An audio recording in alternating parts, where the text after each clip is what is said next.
Bonjour mesdames et messieurs, bienvenue dans ce 6h30. Le président sierra-léonais est à Abidjan, vous le savez peut-être. Julius Maada Bio veut faire du secteur privé le moteur du développement socio-économique de son pays.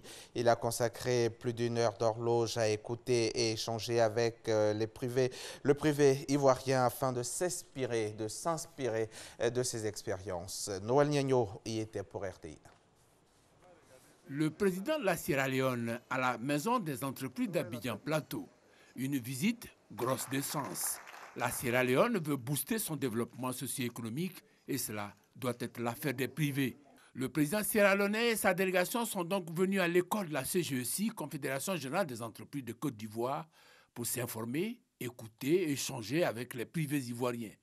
Première information, à l'attention de la délégation sierra-léonaise, les privés ivoiriens ont acquis une expertise multidimensionnelle prête à être partagée avec un pays frère. Notre pays possède des ressources humaines de qualité et un vivier d'hommes d'affaires expérimentés qui peuvent contribuer à la concrétisation et au renforcement des relations économiques entre nos deux pays dans une parfaite complémentarité.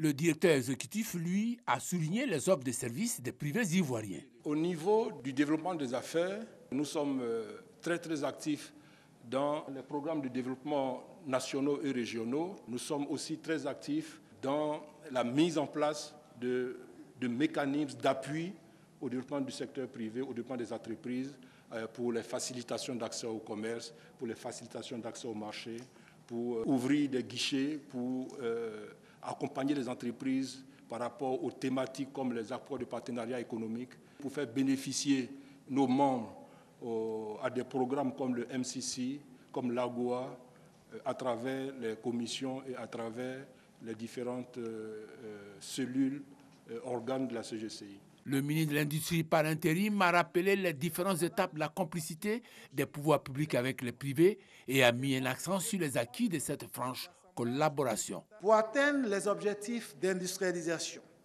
outre les mesures d'ordre transversal, le gouvernement développe et met en œuvre des mesures spécifiques en ce qui concerne certains secteurs et filières.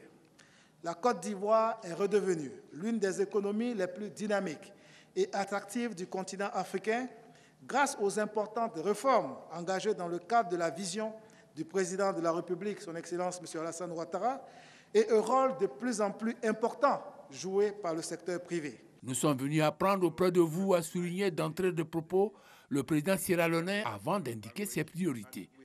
We want to look specifically at agro-industry. Nos priorités portent sur l'agro-industrie, la pêche, l'élevage. Nous cherchons à développer notre pays et à établir des contacts dans l'immédiat. À ces priorités, il attend associer le défi de la langue. En plus de l'anglais, la langue officielle, le français sera enseigné depuis le préscolaire afin que la langue cesse d'être un obstacle au commerce de toute nature entre les peuples de Côte d'Ivoire et de la Sierra Leone. Ils sont le premier recours lors d'accidents. Les sapeurs-pompiers militaires de Côte d'Ivoire n'hésitent pas à donner leur vie pour sauver celle des concitoyens. À la faveur de la célébration hier vendredi de leur journée internationale, nos reporters ont passé 24 heures dans leurs bottes. Ils bravent le feu, soulagent et soignent les blessés. Ils sont le premier recours lors d'accidents et de drames. Les sapeurs-pompiers militaires de Côte d'Ivoire sauvent des vies au péril de la leur. Pendant 24 heures, nous avons promené nos caméras dans leurs pas. Chaque matin, le commandant Marc Essia effectue la même halte au CCTO. C'est le centre de coordination des appels du GSPM. Derrière le 180 que vous composez, ce sont ces visages au bout du fil. C'est ici qu'arrivent tous les appels sur le 180 et les lignes cellulaires mises à la disposition des populations. Depuis le début de l'année, le groupement des sapeurs-pompiers militaires enregistre un peu plus de 5580 interventions, dont 80% d'actions de secours à victimes d'accidents de circulation. Autre constat, depuis 2009, le nombre d'interventions a pratiquement doublé. Au fur et à mesure que la ville se développe, la ville s'étend, effectivement, il y a beaucoup plus de risques. Donc nous avons aussi acquis de nouveaux matériels, principalement des engins sanitaires. Donc nous pouvons répondre à beaucoup plus de demandes de la part de la population. Autre chiffre qui retient l'attention, celui des appels malveillants. Pour le seul mois d'avril, plus de 7700 appels malveillants sont notés. 9 heures, cap sur la première compagnie d'incendie et de secours. L'unité fait surtout de la désincarcération lorsque les victimes sont coincées après un choc. À l'occasion des chocs, il arrive que la victime là, ne puisse pas s'extraire ou on n'arrive pas à extraire facilement, de manière aisée la victime. Donc il faut qu'on utilise ce matériel-là pour pouvoir extraire plus aisément la victime. Pour apporter sa pierre à la sécurité des populations, les sapeurs-pompiers font aussi de la sensibilisation sur les bons gestes en cas d'incident ménager. Il arrive souvent qu'il y ait des feux au niveau de, surtout concernant la friture. Donc on va vous présenter comment on éteint. On prend juste une serviette mouillée, on les sort, on essaie de couvrir au mieux. Hein? Voilà, justement on s'approche et on couvre rapidement. Des mesures pour éviter le pire. Lorsque retentit la sonnerie dans la caserne, plus le temps de traîner les pas. Il faut précisément 3 minutes à chaque pompier pour rallier son véhicule et sonner le départ.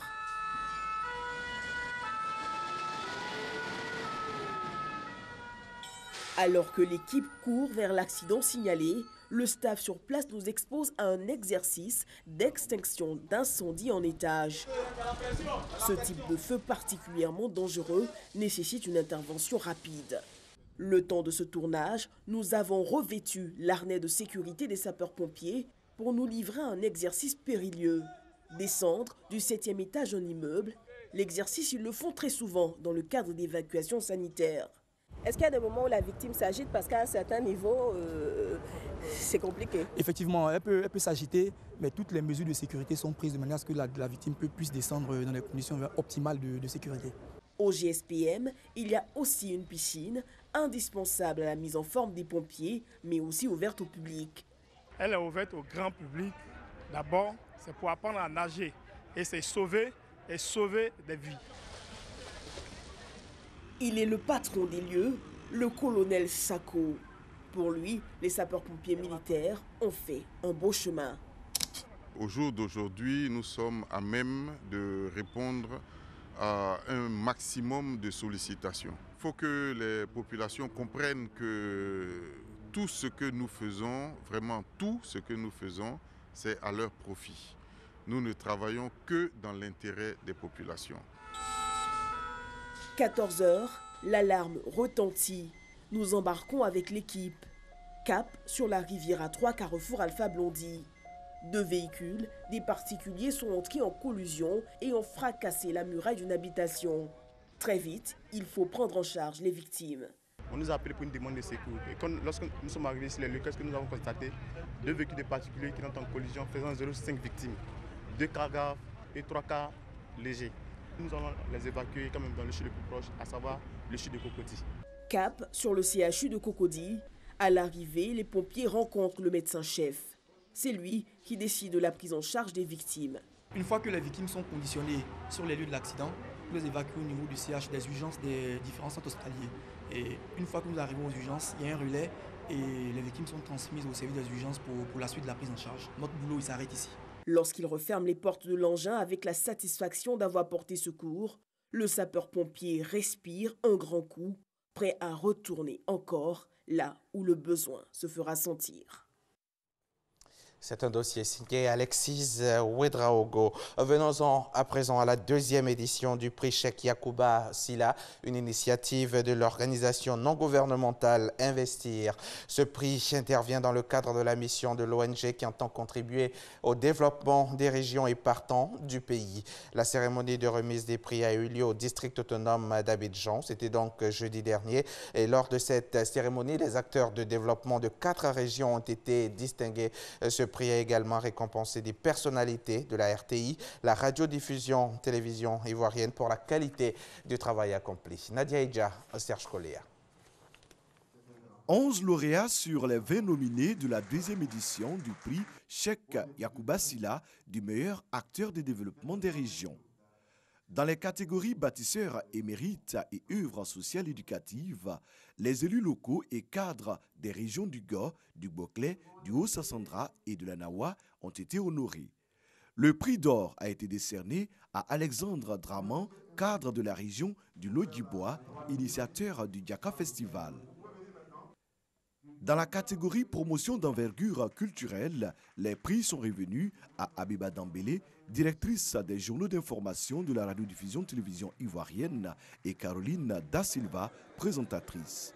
Ces deux agents de la RTI sont récompensés pour la qualité de leur travail. C'est plus qu'une récompense pour moi. C'est un signe d'humilité et aussi c'est un grand défi à relever. Nous avons encore beaucoup à faire. Nous avons à travailler parce qu'il faut laisser quelque chose à la postérité. Mention spéciale à Dame Tina Guidran, femme autodidacte qui n'a pas connu l'école, mais surtout femme autonome et entreprenante au service des autres. Que les femmes soient braves, qu'elles continuent de travailler, d'avoir la foi et travailler. Le travail porte du fruit, la récompense. L'ONG Investir existe depuis 2011. Le prix Cheikh Yacouba Silla s'inscrit dans la droite ligne de la mission de développement communautaire que s'est assignée cette organisation.